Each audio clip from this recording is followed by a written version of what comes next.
All right, everybody, something a little bit different on the channel. I'm hoping to run it, and it's just a way of me just venting my thoughts. And a lot of it may be Manchester United. Some of it might be just Premier League in general and big topics. And obviously the big topic at the moment is Erik Ten Hag, and we're going to talk about him today. All right, if you'd like to see more sort of like chats and stuff on the channel about real life football, smash a like on today's video. That'd be muchly appreciated. And yeah, let's talk about Erik Ten Hag. Now, number one, I was of the opinion that regardless of the FA Cup result, they should have got rid of him at the end of the season. There's two arguments with that. The first one, we won a trophy. We also won the trophy sitting back, 10 men behind the ball in a very, very low block, which on those one-off games is brilliant. But he's had to do that because over the first two seasons, he's not been able to deliver a real decent style of play that can take on the big boys. Now, do we expect to be as good as Manchester City? No. But I do think that, when you're playing in these big games, we shouldn't be sitting in a low box, especially in a team that he's been managing for 2 years. And I always thought the win was a good win, but it's always easier to set your team up like that rather than set your team up in a way that Pep and other managers, Arteta, have done in the last couple of years. So that was my first thing, that it kind of not needs to be disregarded, but we didn't play like you would expect Manchester United to play. We were also very, very lucky to be still in it. We won on penalties against Coventry. And I know you can say, well, it did happen, The guy that was offside for that goal in the last minute, was it, in extra time? He was offside, so it was a fair decision. But one told the other way, we could have been knocked out to Coventry City and he probably wouldn't have lasted to the end of the season. So you've kind of got to weigh things up. I'm always interested as well with a lot of the wins that we had last year. There was not many games that we played well from back to front in terms of being good defensively, not conceding many chances, really effective in front and having an all-round performance. If you look at a lot of those results from last season, we didn't actually play well. And I know you can say it's a good trait that we're winning games not playing well, but there should be a more clearer, more controlled performance than what we have been seeing over the past 12 months. Now, he's been given the opportunity to carry on and talking to other managers. Now, I'm kind of glad. There's been mention of Thomas Tuchel. I would prefer Ten Hag to... Would I prefer Ten Hag? It's a really difficult one because I really don't want someone like Thomas Tuchel to come in charge because he would just go around upsetting people for a couple of years and, like all these other clubs, being shown the door. I'm also not a massive fan of how he sets up teams a lot of the time that sometimes can be quite boring to watch. So there's another thing that we need to be kind of considerate of, and I think that's what kept Erik Ten Hag in a job in the summer, that basically they couldn't find anyone else to give the job to. So with that, Erik Ten Hag is probably lucky that there was no one else really to give the job to, and I think that's why he was given the opportunity rather than the upheaval of the manager, along with the director of football, the CEO, new backroom staff coming in terms of, I can't remember the guy at Go Ahead Eagles, but obviously Ruud van Nistelrooy as well coming in.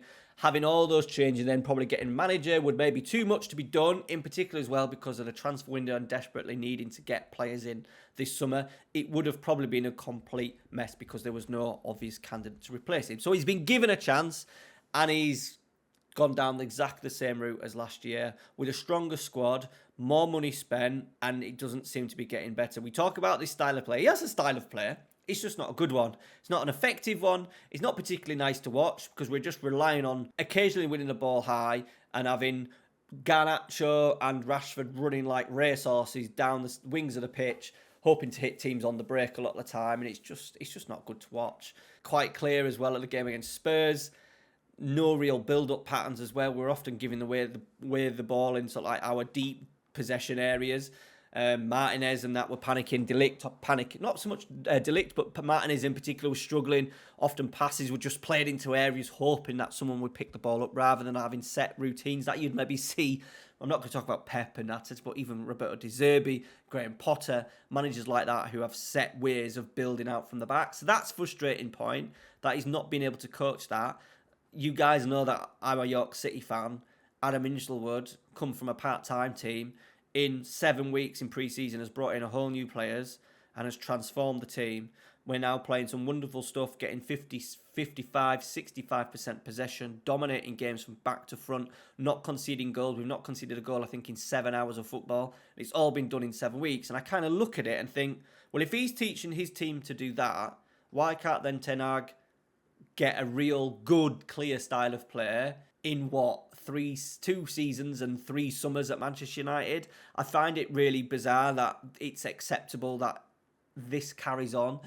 He's got no chance, and this is the issue now, that he is not the answer. He's not going to be able to turn this round in terms of, unless he changes his style and literally goes back to the original Ajax side that he had and kind of cut and pasted that tactic in and coached it, did some coaching, make players better. They can all play it, but it needs to be coached. It needs to be coached properly, and he's not been doing well on the training ground. We're not going to bring in the Glazers and everything else, and he's not had, like Gary Neville says, there's no structure, there's no back support. It's him and his coaches on the pitch with the players. That is the problem, and what he's telling them and what they're doing in training during the week and then going onto the pitch.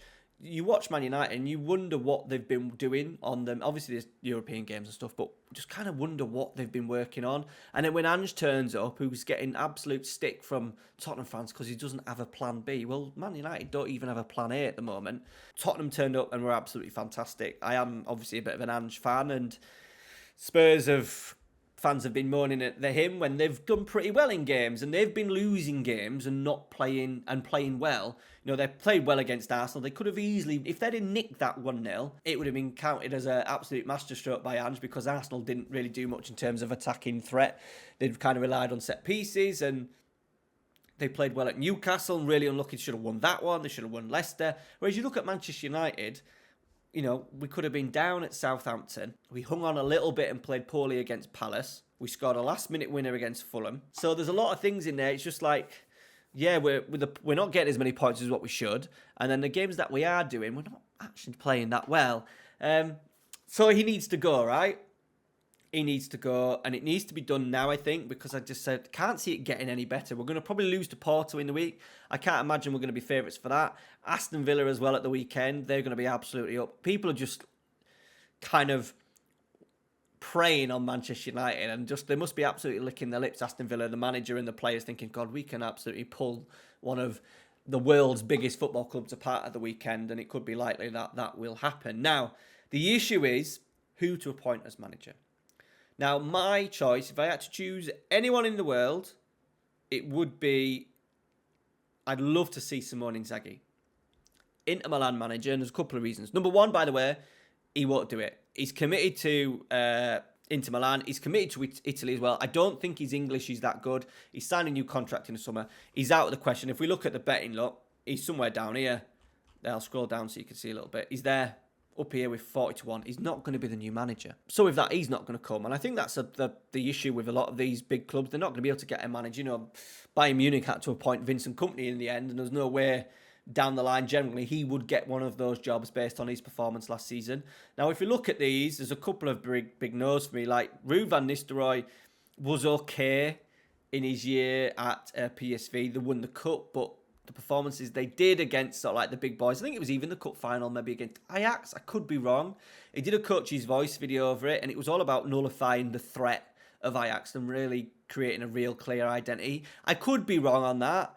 It may be a great option just to get it Ten Hag out the door and let Ruud van Nistelrooy have to the end of the season and see where we're at. We're not probably getting Champions League football anyway under Ten Hag.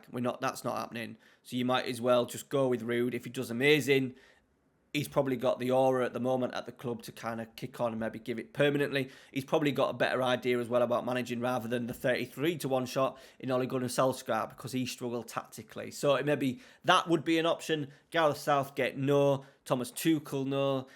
Kieran McKenna, is he going to take it? I think the issue as well with a lot of these foreign managers when they look at it, we're a million miles behind Arsenal. We're a million miles behind Man City. We're behind Liverpool as well. There's 3 clubs straight away. Have we got enough quality in the team at the moment to overtake them? No.